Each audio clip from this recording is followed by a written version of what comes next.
কোথায় গেল? অর্জুন, তুমি অর্জুন। ঝিল্লি, অর্জুনকে খুঁজছো? যা কি যে বলো না, আমি কেন ওনাকে খুঁজবো? তোমার না মাথাটা খারাপ হয়ে গেছে। আরে দর্শক তো খুঁজছে, ঋষির সঙ্গে দেখা করে তবেই যাবে বলছে। আমি ডেকে নিয়ে আসছি। না না, তুমি যাইবা না। অন্ধকারে পা উল্টাইয়া পড়িয়া গেলে এখানে থাকাটা 6 মাসের জায়গায় 1 বছর হইয়া যাইব। তুমি এখানে খাড়াও, দিদু ভাই যাইব। দিদু ভাই তুমি যাও, তুমি গিয়া ডাক্তার দাদু ভাই। আমি? হ্যাঁ ঠাম্মি, না মানে আমি ডাকলেই উনি আসবেন কিনা? ও দিদু ভাই, তুমি ডাকলেই তো আইবো। যাও যাও যাও দিদু ভাই যাও। রিঙ্কি বলছি, এই অন্ধকারে আমি ওনাকে কোথায় খুঁজবো বলো? তুমি চলো আমার সাথে। হ্যাঁ এসো। আরে বাবা ঝিল্লি, আলো টালো লাগবে না, তুমি তোমার মনের চোখ দিয়ে ঠিক দেখতে পেয়ে যাবে। যে বলো না রিজুদা। আরে ও ভাট বকছে, তুমি ওর কথা ছাড়ো তো। শোনো না, তুমি যাও যাও যাও ঝিল্লি যাও। ও তুমি অন্ধকার নিয়ে ভাবছো তো? ঠিক আছে দাঁড়াও, এ নাও ধরো। আরে যাও না। যাও দিদু ভাই যাও যাও। এই শোন, আরো যেদিকে আলো টালো আছে সব নিবাইয়া দে। ওরে বাবা, একদম যে অভিসারে গেছে। জয় গোপাল জয় গোপাল জয় গোপাল।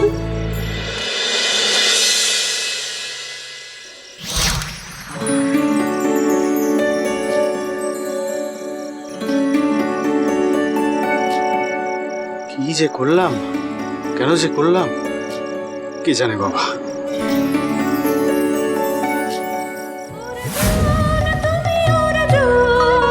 হা হা হা হা হা হা হা হা, বালকের দল মার কোলে যাও, চলে নাই ভয়। অহ কি অদ্ভুত কৌতুক। কিন্তু সবটাই তো করলাম ঝিল্লিকে হেল্প করার জন্য। ও কি সেটা বুঝবে নাকি ভুল ভাববে? সেটাই তো ভেবে এসেছে এতদিন।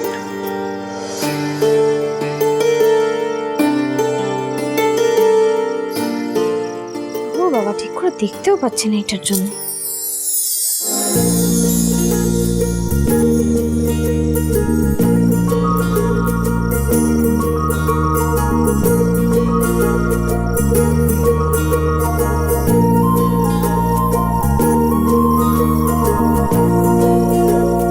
কিন্তু এখানে কি থাকবেন?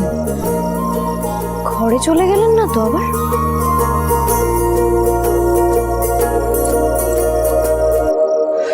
অগ্নিটা পড়ে মাথাটা এত ধপধপ করছে না। অভিনেতারা যে কি করে এতক্ষণ ধরে এসব করে থাকতে পারে কে জানে। কি অবস্থা হয়েছে তোমার ঋষি রাজ সিংহ রায়। বাচ্চাগুলো কদিন আগে অবধি কংস মামা বলে ডাকতো, এখন এখন কি জানি কি বলবে। জোকর মামা বলবে আবার কি। ইস, পাঞ্জাবিটা গেল কোথায়?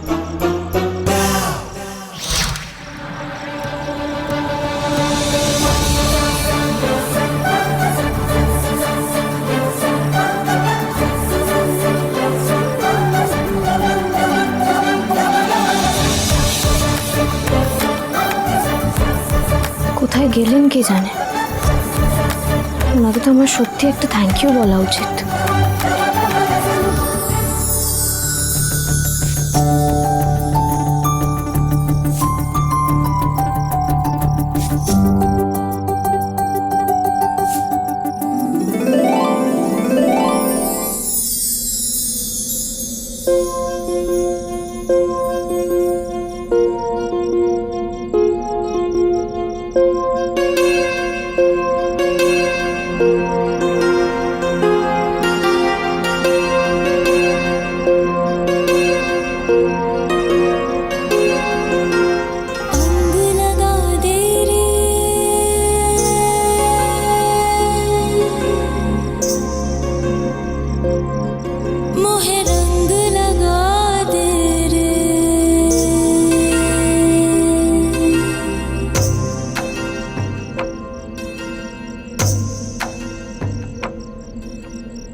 ঝিল্লি, মেজদা ভাই কোথায় গো? পেলে? হ্যাঁ রিঙ্কি, আসছি।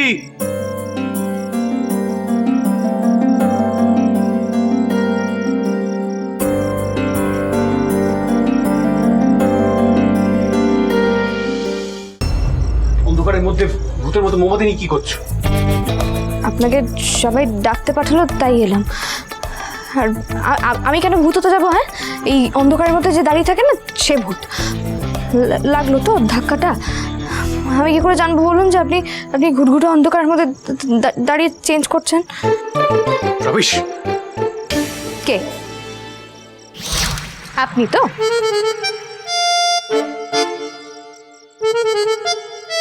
শোনো, বাজে না বকে, ঠিক করে দেখে চলো। তুমি ডেফিনেটলি পড়ে যাবে, তোমার কোনো বিশ্বাস নেই। এটা দেখলেই তো এখন বাইরে সবাই মজা করবে। দাঁড়া দাঁড়া দাঁড়া, কি? ওই ইয়েটা একটু ঠিক করো, ঠিক করো না। কি? আরে বাবা, মাথায় ওটা কি বলে, ওই ইয়ে। কি বলছেন বলুন তো?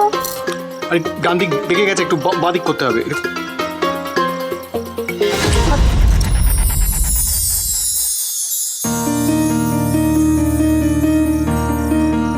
যাও।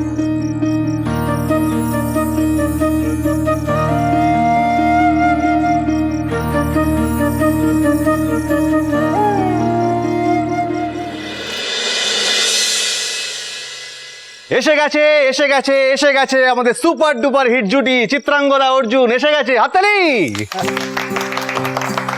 কি আপনারা বলেছিলেন তো আমাদের ঋষিকে দেখবেন, আপনি বললেন না? দেখুন এবার সামনে থেকে বলুন, ওকে নিজে থেকে বলুন যে কি ভালো পারফর্মটাই না করলো আমাদের ঋষি। আসলে ঋষি কিন্তু বরাবরই স্টার।